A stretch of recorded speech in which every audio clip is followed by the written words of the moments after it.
Hello friends, welcome my channel. আমি অঞ্জু। দেখো, তোমাদের সামনে নতুন একটা ভিডিও নিয়ে চলে এসেছি।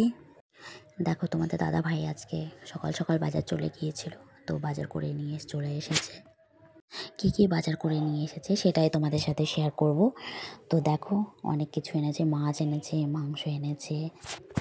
আর এখন তো জানো শীতের সকাল, সকাল সকাল বাজারে গেলে টাটকা টাটকা সবজি পাওয়া যায়। আর শীতের দিনে তো জানোই খুব সুন্দর সুন্দর সবজি ওঠে, বিশেষ করে শাক সবজিগুলো খুব ভালো ওঠে বাজারে। তো সেগুলো তো এখন তো শাক সবজি খেতে বেশি ভালো লাগবে সবারই, তো আমাদেরও খেতে খুব ভালো লাগে। আর তোমাদের দাদাভাইয়ের একটা অভ্যেস, ভালো অভ্যেস না খারাপ অভ্যেস সেটা বলতে পারবো না, সেটা হচ্ছে ওনার সকাল সকাল ঘুম থেকে ওঠে 8টার মধ্যে বাজারে চলে যায়। আমি বলি একটু লেটে যাও, 10টা 10:30টার দিকে যাও, কিন্তু ও যাবে না। ও যাবে হলো 8টার দিকেই যাবে। 8টা 8:30টার দিকে ওর বাজার হয়ে যায়।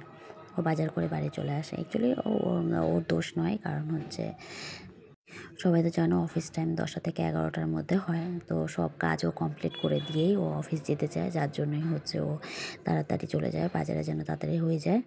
দেখো বেগুনগুলো কি সুন্দর এনেছে। তো বেগুনগুলো তো সবারই জানো ঠান্ডার দিনে বেগুন খেতে, বেগুন ভাজা খেতে খুব ভালো লাগে। বেগুন ভাজা হচ্ছে বেগুন ভাজা দিয়ে তো ঘি দিয়ে ভাত, এক থালা ভাত খেয়ে নেওয়া যায়। সবাই জানো, সবারই খেতে ভালো লাগে, হয়তো আমার তো খুবই ভালো লাগে। জানো তো তোমাদের দাদা ভাইও হচ্ছে ওকে যদি তুমি বেগুন ভাজা আর হচ্ছে ঘি দিয়ে ভাতটা মেখে দাও না, ওটা দিয়ে খেয়ে অফিস চলে যাবো, কোনো খাওয়া নেই, কোনো সমস্যা নেই। যার জন্য মা সকালবেলা বানিয়েছে বেগুন ভাজা, যেটা তোমাদের সাথে শেয়ার করতে পারিনি। আর এই যে পালং শাকের তরকারি মা বানাচ্ছে এখন। তো সকালে এটা দিয়ে আমাদের খাওয়া হবে। তো তোমরা কিন্তু কমেন্টে জানাবে যে কাদের কাদের বেগুন ভাজা দিয়ে ভাত খেতে খুব ভালো লাগে, আর এরকমভাবে পালং শাক কারা কারা বানাও বাড়িতে, তো প্লিজ কমেন্টে জানিও। যদিও শীত এখন, যার জন্য আমাদের বাড়িতে কিন্তু পালং শাকটা এখন বলতে গেলে তোমাদের দাদাভাই বাজারে গেলে ও পালং শাক নিয়ে আসবে। আমাদের খেতে ভালোই লাগে, খারাপ লাগে না কিন্তু।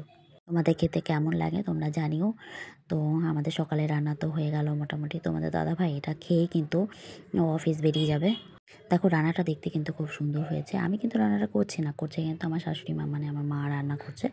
আমি বেশি রান্না করি না, খুব কম করি। তো দেখো খেয়ে দিয়ে তোমাদের দাদাভাই কিন্তু অলরেডি বেরিয়ে পড়েছে অফিসের জন্যে। দেখো ও কিন্তু বেরিয়ে গেছে, চলে যাবে এখন। এখন তো মাসের লাস্ট, সবাই জানো যে হচ্ছিলো এখন খুব কাজের খুব চাপ, যার জন্য সকাল সকাল বেরিয়ে যেতে হয়। আর ও বেশিরভাগই দেখি এখন ভোরবেলা বেরিয়ে যাচ্ছে, কিন্তু এই যে 1-2 দিন হয়েছে যে একটু লেট করে যাচ্ছে, খুব কম লেট করে যাচ্ছে, আর খুব তাড়াতাড়ি বেরিয়েছে। বেশিরভাগই ভোরবেলা বেরিয়ে যাচ্ছে, আবার সেই রাত্রেবেলা বাড়িতে আসছে। এখন খুব কাজের চাপ, যদিও মাসের লাস্ট, তোমরা সবাই জানো। দেখো চিকেন রান্না হচ্ছে। তো এখানে একটা ঘটনা ঘটেছে, যেটা তোমাদের সাথে শেয়ার করব। যেটা হচ্ছে রান্নাটা কিন্তু আমার শাশুড়ি মাই করছে, মানে মাই করছে, আমি শুধু দাঁড়িয়ে আছি, হেল্প করছি। আর মার হাতে ব্যথা, যার জন্য মা হচ্ছে এই যে কষাতে পারছে না ঠিক মতো, যার জন্য আমাকে বলছে যে মাংসটা একটু কষিয়ে দেওয়ার জন্য। যার জন্য আমি দাঁড়িয়ে আছি মাংসটা কষানোর জন্য। তো আমি মাংসটা কষাচ্ছি। দেখো তো মাংসটা কষানোর সময় যে মানে ইসেটা আসে, মানে যে তেলের ছিটা আসে, সেটা আমার চোখের মধ্যে ঢুকে পড়বে। সেটা ঢুকে পড়ার পরে তো চোখের তো আমার খুব 12টা বেজে গেল।